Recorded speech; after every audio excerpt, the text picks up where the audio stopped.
ஆஃபீஸில் முன்னேற்றம். ஏன்னா கும்பராசிலாம் வேலை இருந்தாலே பெரிய விஷயன்ற மாதிரி நிலைமையில் இருக்காங்க.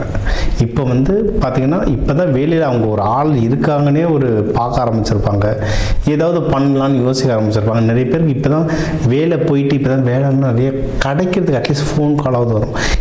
அவங்களுடைய சூழ்நிலைகளை பொறுத்து வேலைகள் சிறப்பாக அமைச்சுக்கோங்க. ஏன்னா டைம் வந்துருச்சு, வேலையை அமைச்சுக்கோங்க. எல்லாமே ரொம்ப நல்லதாகவே அமையும். பண விஷயத்தில் கொஞ்சம் ஜாகிரதையாக இருங்க. யாருக்கு கொடுக்குறோம், யாருக்கு வாங்குகிறோம், முன்னாடி சொன்ன மாதிரி கடன் மட்டும் கொடுத்துடாதீங்க, வாங்கிடாதீங்க. இது ரெண்டு முக்கியம். குடும்பத்தோட குலதெய்வம் கோயில் போயிட்டு வாங்க. சித்ரா பௌர்ணமிக்கு குலதெய்வ கோயில் வழிபாடும் ரொம்ப சூப்பர். கர்மாவை கழிக்கிறதுக்கு இது வந்து ஒரு சிறந்த நாள். இது தாராளமாக நல்லபடியாக பயன்படுத்திக்கோங்க.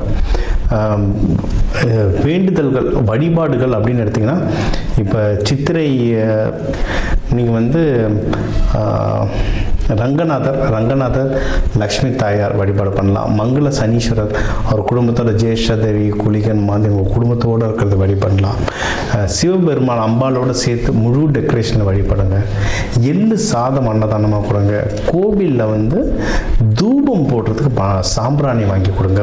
அதுக்கு நீங்கள் பணங்கள்லாம் கொடுக்க இந்த சித்திரை மாதம் உங்களுக்கு ஒரு அற்புதமான மாதம் அமையுங்க.